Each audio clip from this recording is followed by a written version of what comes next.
Okay, so this is going to be a video about how to remove a dry shaft on a vehicle, how to measure runout for the pinion flange right here. We have a radial runout measurement and we have a lateral runout measurement. We're also going to measure rotational torque. This is on a 2004 Ford Expedition two-wheel drive. The vehicle is in park right now, so we got to fix that because we need to be able to turn this. The parking brake has to be released, otherwise the parking brake will hold the tires and won't allow you to turn the drive shaft to get all the bolts. First thing I'm going to do is I'm going to make a mark showing where I'm at, okay, on the pinion flange, and I'm going to do it on the back side too, okay. That way I could sand this pinion flange to make sure that there's no rust on it when I measure runout. So after you mark that, then I'm going to go and move up to the transmission, follow the drive shaft to the transmission. We have our shift linkage right here. I'm going to pop off that shift linkage, and then I'm going to shift it into neutral. 2 clicks. So this drive shaft now should spin. Okay? So now we can go ahead and take this drive shaft off. Alright, so I have a 1/2 inch impact gun, I have a half inch to 3/8 adapter, and then Ford likes to use 12 millimeter sockets on their drive shaft. So it's really important you have an impact swivel socket with 12 points on it, and 12 millimeter. So an impact swivel 12 millimeter, put that onto my adapter. These will always have Loctite on it, so when we put it back together, we're going to do Loctite, and I'm going to put it right here. Okay, so I removed the first bolt. I got the air compressor off, so you can hear me now. Got the next bolt. Next bolt. This drive shaft's never been off, so it's probably stuck on there. And this is the bolt I marked. So you might need to hit it with a steel mallet sometimes, or a brass hammer. I'm going to grab a brass hammer, okay? I'm just going to hit right here on it and just turn it a little bit.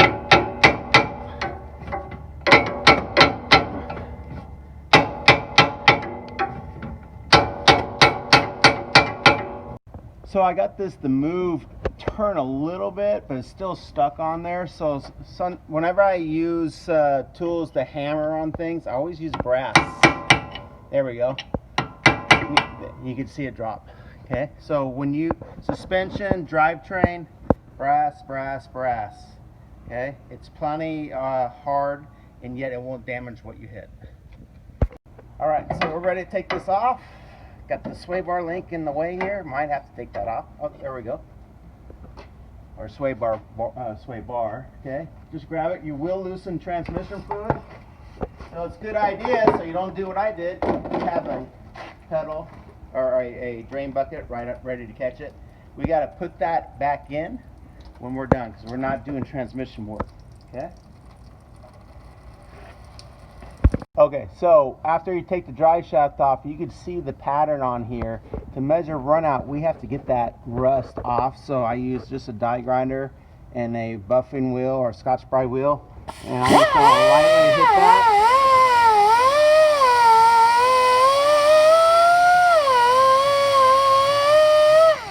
And then I'm going to go to the end here.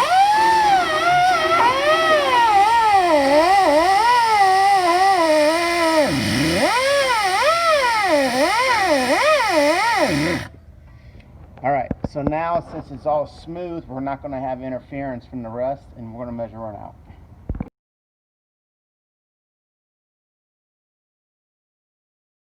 Alright, so I'm using my clamp-on dial indicator. I found a place where I could make it where this is not overbent, the snake here. You should be able to do a quarter turn with this to tighten it, okay, and I'll show you a little bit later how to adjust this. But it's very difficult to find a place where you can mount this and have it properly mounted on the pinion flange. So now we're measuring our pinion flange lateral runout, like if something hit this, okay, and move to where you can see it. I have it set on 0 right now, and I'm going to slowly rotate this, okay, and measure my runout. Now it went below 0, so we have to count that thousandths of an inch, and I see it bumping on the 2,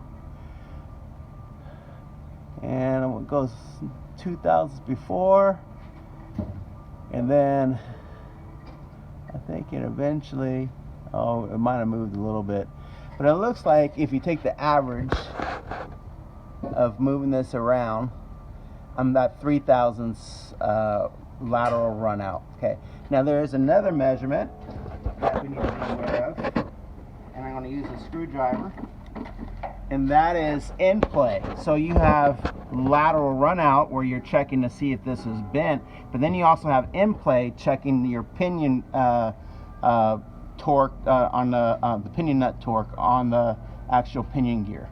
So I'm going to put a screwdriver behind here, and I'm going to just measure that end play, and it looks like I have about 2 thousandths end play on this, maybe,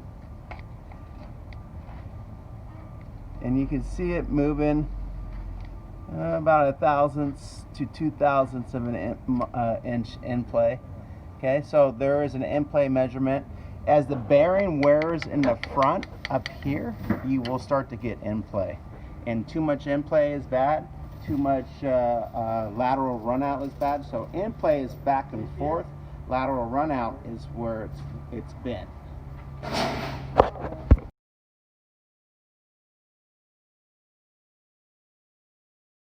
All right, we're making a measurement right now with a different dial indicator of radial run out. So I have a dial indicator mounted on the edge of the pinion flange, and then I'm going to just rotate this around, and you should see 0.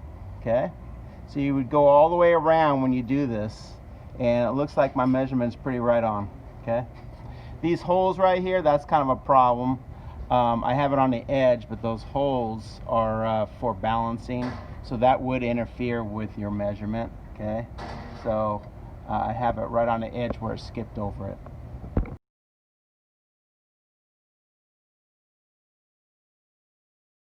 Alright, so now we need to do one more measurement. You have your pinion flange with your pinion nut. This nut, when you tighten it to spec, it crushes a crush sleeve inside here, which puts the proper preload on the bearings. So if the preload is correct on the bearings, then the amount of rotational torque to turn this will be correct. And there's always a spec on all differentials for rotational torque. So this is a video on how to measure rotational torque. I have an inch-pound torque wrench. When you, it doesn't take a lot to move this. Okay, so I'm going to set this at 0. We're looking at the black scale. Put this up, and I'm going to go clockwise with this. And when I start moving, I'm going to record once the highest point right there. So it looks like 4 inch-pounds. I'll go back again. 0 it out, and then it's so small you could just use one finger, and I got about 3 inch-pounds there. So 3 to 4 inch-pounds to turn is what it takes to turn this, and now you go and check that to spec to see if it's correct. Alright, I did my measurements, so I'm going to put my dry shaft back in. Remember, we got to put transmission fluid back in this, the same amount. I'm going to find my mark, my yellow mark right here on this one bow hole.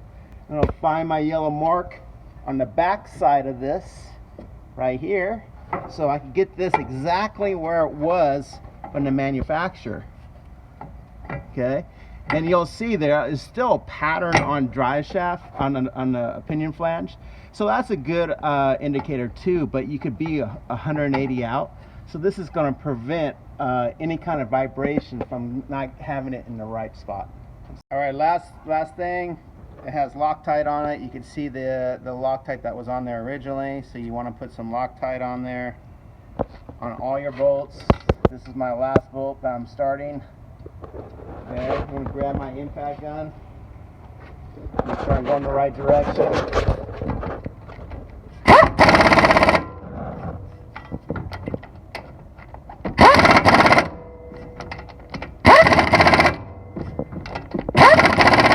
Now, at Miramar College, air tools are not what we want you to use. We want you to use hand tools because people tend to cross thread bolts and then they don't start them right and they put this on and damage the bolts. I'm using it for this purpose because it's faster for a video. Okay, so hand tools at Miramar College. Okay, last step is to put it in park. So I'm going to turn my dry shaft as I shift it, and then it locks, and then I just slap that on, and we're done. It's filming. Okay, so we're going to go ahead and go over how to set up these dial indicators. This is a magnetic base dial indicator. I actually prefer this one. So this is the magnetic base. Then there's two adapters. One's going to go on the back side of this. One's going to slip over this, and then the bar is going to connect these two. Okay. So the one that goes on the back of this has a little washer here. So we're going to unscrew this, and we're going to put that through here, back through the clamp, and then into the knob. And then this one is the one that slides over. Okay, and there's two holes on here. This one's a actual wedge. You can see there's a triangle, so it forms a wedge. That's what this one goes into, and then it just slides over on top like this. You can put that however way you want. And then this one still has a hole where the clamp is, and that just clamps right on to the top up here, and then you're assembled. And then you could stick this however way you want.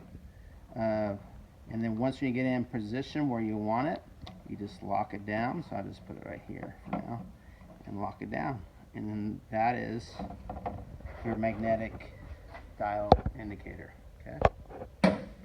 So now the next one, keep rolling, is the one that is the clamp off dial indicator.